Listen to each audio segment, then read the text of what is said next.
Bei der Überquerung des Salar de Uyuni werden wir mit Gefahren konfrontiert, die wir vorher nicht abschätzen konnten. Wir kommen sehr viel langsamer voran als geplant, das Wasser wird knapp und jeden Abend ziehen schwere Gewitter auf die topfebene Fläche.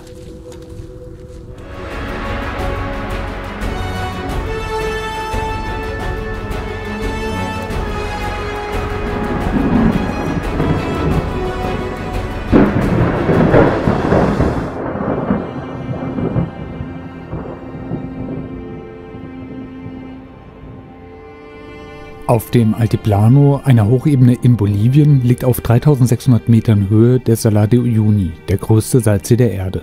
Wir möchten ihn überqueren und bringen dabei nicht nur uns selbst in höchste Lebensgefahr.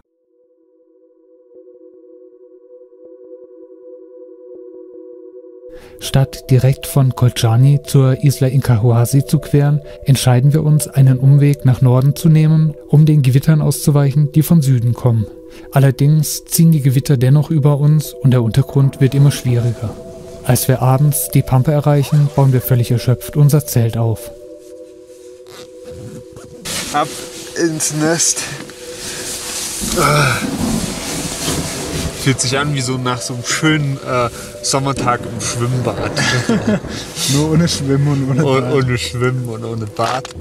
Aber dafür mit viel Sonne. Soll ich irgendwas von Todeszone und 7000 Metern erzählen? Du siehst aber ziemlich tot aus. Das macht nur das Licht. Schwerer Sturm. So, wir sind hier am Rande des Salars. Hier haben wir unser Nachtlager aufgeschlagen, um sicher vor Wind, Wetter und Gewitter zu sein.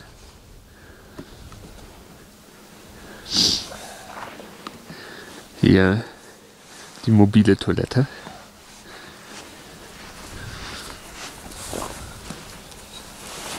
Und da sehen wir den Johannes, wie er sich fertig macht für den Tag. Ja, fertig machen ist gut. Oder schon fertig ist für den Tag. Ich bin schon fertig. Wir sind gestern, weiß nicht, 5, 6 Kilometer wirklich durch so knöcheltiefes Wasser gewartet. Und da ist mir so viel Wasser in die Schuhe gegangen, dass meine schönen Merino-Socken, von denen ich 3 Paar dabei habe, aber mittlerweile alle vollständig mit Salzwasser durchtränkt sind, dass die angefangen haben zu scheuern. Jetzt habe ich an jedem Fuß etwa 4 Blasenpflaster und noch etliche Tapes. Und weil wir heute auch erstmal durch den Schlamm und dann auf den Salar rausgehen, habe ich mir jetzt erstmal die Sealskins angezogen. Die sind wasserdicht. Ich hoffe mal, dass es weniger scheuert. Auf jeden Fall sollten meine Füße jetzt trockener bleiben. Aber das ist echt relativ unangenehm, diese Salzlauge. Die Hände werden angegriffen, die Haut von den Füßen, die platzt einfach auf. Also es gibt keine Blasen, sondern plötzlich ist da ein Loch. Und das gleiche hier auch im Leder. Ich habe Ledercreme dabei, Schuhcreme. Und wollte die eigentlich pflegen, aber keine Chance. Also ich komme hier nicht mal unter Salz. Also da muss ich mal schauen. Vielleicht finden wir hier irgendwo so ein Halbsalzwasserflüsschen, in dem wir uns mal ein bisschen entsalzen können. Aber das ist hier schon relativ heftig.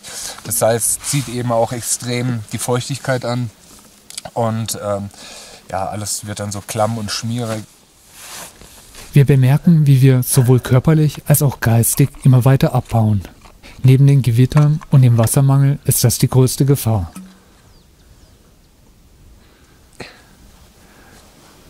So sieht die Wäsche für eine Woche aus. Wie duschst du dich gerade? Ja, ich dusche mich, aber eher kalt. Bin halt nicht so ein Warmduscher. Aber ab und zu muss eine Dusche schon sein. Ja. Weil durch das Salz reißen einen so, jedenfalls bei mir, die Nagelblätter, wie auch immer ein. Und egal in was man fasst, ist es dann immer schmerzhaft und unangenehm. Unsere Trockengebietsdusche, die der Gregor vorhin schon verwendet hat, das sind Mikrofasertücher und jeden Tag gönnen wir uns ein Stück Wasser da drauf und können uns damit dann wunderschön duschen. Ja, das Ganze zwischen 6 oder 4 und 6 oder 8 Tage, ja, je nachdem wie wir es durchschaffen. Wir sind streckenmäßig ein bisschen auf Abwägen geraten, weil über dem Salar irrsinnige Gewitter untergehen und wir nicht direkt auf dem Salar übernachten möchten. Dann klebe ich auch noch was drüber. Man merkt schon, dass die kognitiven Fähigkeiten hier oben mit der Zeit abnehmen. Also Wir verarzten uns, um für den weiteren Marsch gewappnet zu sein. Allerdings bemerken wir immer mehr, wie wir uns nicht mehr um uns selbst kümmern können. Die Höhe und Erschöpfung fordern ihren Tribut. Wir schlafen kaum noch und verhalten uns immer sonderbarer. Hier versucht Gregor gerade, ein viel zu kurzes Stück Tape abzureißen, obwohl er eine passende Schere in der Hand hält.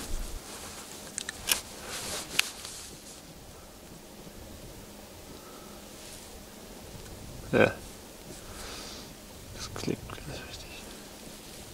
heute steht eine Querung, heute stünde eine Querung zum Tunupa-Vulkan an. Das sind 55 Kilometer. Gestern haben wir aber durch die Hitze und durch verschiedene Faktoren, insbesondere der Untergrund, nur 25 Kilometer etwa geschafft. Das heißt, die 55 sind absolute Utopie.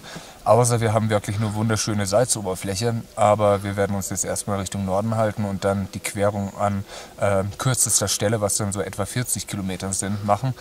Problemfall wäre, wenn wir direkt auf dem Salar sind und dann fängt es an, steigt zu regnen und zu gewittern. Wenn hier einer von diesen wunderschönen Tropenblitzen einschlägt, dann bleibt vom Zelt und von uns vermutlich nur ein bisschen Salzkruste über. Und das wollen wir eigentlich nicht. Es ist ein feiner Grat. Wenn wir bei auftretenden Problemen und Gefahren nicht mehr richtig reagieren können, wird es wirklich gefährlich. Meter um Meter kämpfen wir uns durch den zähen Salzteig. Wir sinken tief mit unseren Schuhen ein, die Sulky-Reifen verkleben und blockieren. Wir zerren und schieben gemeinsam, um die zahlreichen Flüsse, die bis tief auf den Salar gehen, zu durchqueren. Auf diese Weise bewältigen wir nur etwa 2 Kilometer in der Stunde. Wenn das so weitergeht, werden wir wieder mitten auf dem Salar übernachten müssen. Wir sind jetzt seit etwas über 3 Stunden daran beschäftigt, hier mit der Sulky über das Delta des Süßwasserflusses zu kommen, der hier aus den Bergen kommt. Wir müssen hier mit der Sulky teilweise durch knöcheltiefen Schlamm und geht auf jeden Fall angenehmer aus. Wir sind jetzt, haben jetzt 3 Stunden für etwa 3 Kilometer oder 4 Kilometer gebraucht. Aber wir werden jetzt hier noch einige dieser Flüsse überqueren müssen und dann können wir hoffentlich direkt Richtung Tunupa stechen, aber schauen wir mal.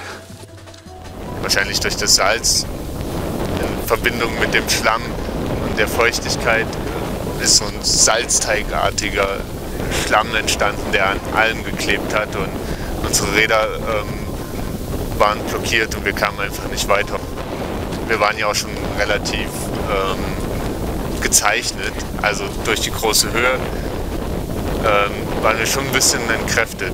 Das war auf jeden Fall ein Moment, wo ich dachte, mal schauen, wie wir hier wieder rauskommen. Denkst du, das war's? Denkst du, das war's? Ja. Ich glaub's mal. Und jetzt erstmal ausruhen im Wellness-Spa. Wir konnten noch nicht wissen, wie recht wir haben. Was so ein bisschen aussieht wie ein einsamer Südseestrand, ist eine kleine Insel, auf der wir gerade etwas gestrandet sind.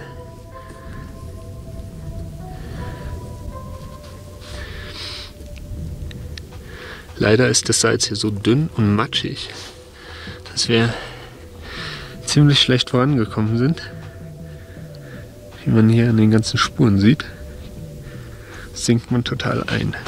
Notgedrungen bauen wir unser Zelt im seichten Wasser auf und rasten. Wir bedenken dabei nicht, dass das Wasser ansteigen wird, wenn sich der Wind nach Norden dreht. Das ist eine Falle. Wir sind hier am Absaufen und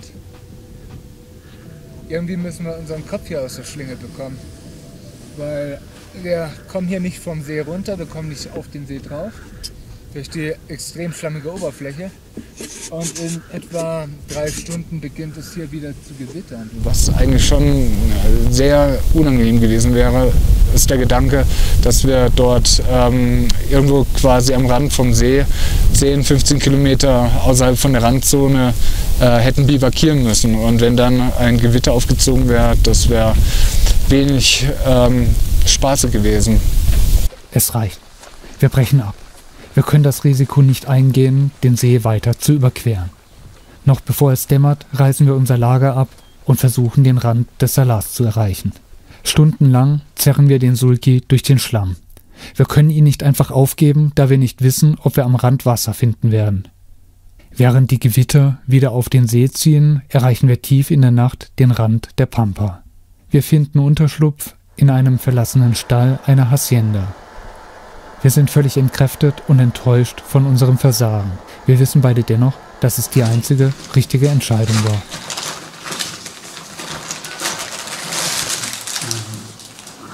Dreieinhalb Stunden für 8 Kilometer. Und das auf 4000 Meter Höhe fast.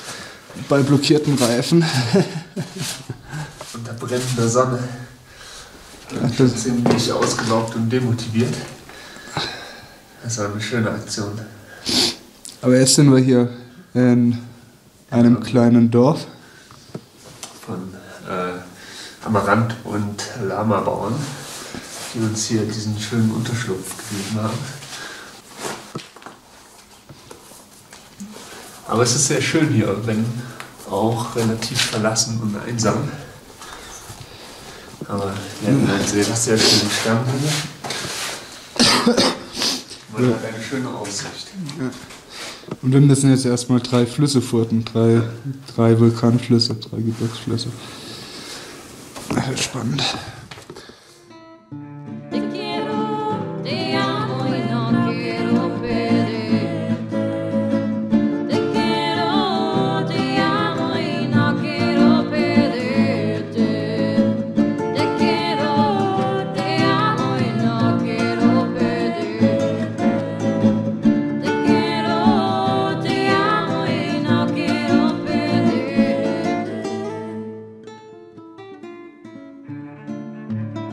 Auch wenn der Rückweg ab jetzt sicher sein wird, er wird nicht kurz und nicht einfach werden. Wir marschieren auf einfachen Pfaden in Richtung Osten, in Richtung der einzigen befestigten Straße. Hier haben wir den offensichtlich relativ alten Oberschenkelknochen eines Menschen, der hier irgendwo freigespült worden ist.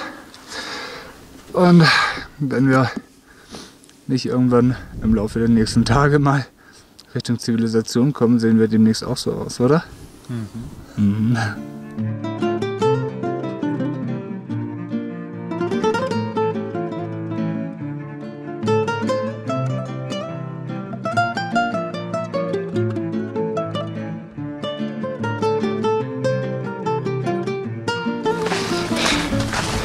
Die letzten paar Kilometer, Gregor. Ja, nach 2 bolivianischen Laufstunden erreichen wir dann wohl doch endgültig Chita. Gleich entsprechend mit 9. Europäische Laufstunden wären 9 gewesen.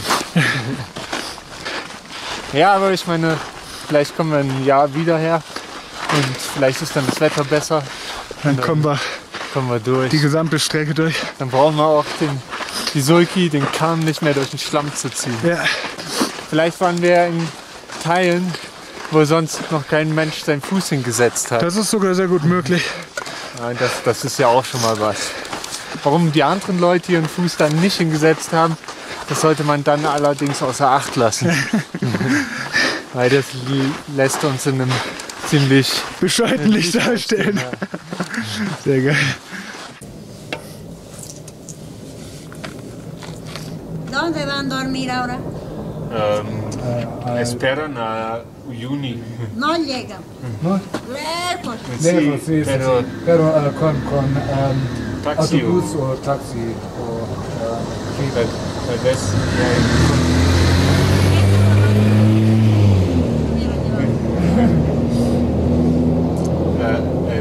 próximo. Primero piedra y cola. Y después Primero la Coca-Cola, ¿no? Después. Ay, ay, ay. Ein letztes Mal machen wir uns auf den Weg zum Salar. Wir sind gerade in Colchani, um nach Beppo, unseren treuen Begleiter, dem Hund, zu schauen, ob er noch am Leben ist, beziehungsweise hier in Colchani aufzufinden ist. Also das ist jetzt unsere Mission.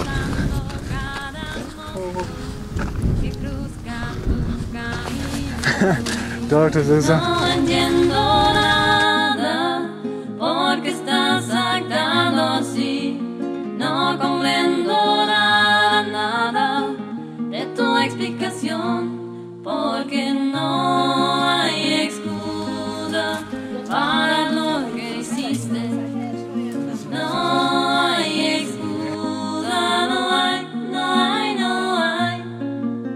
Wenn ich es nochmal machen würde, dann vermutlich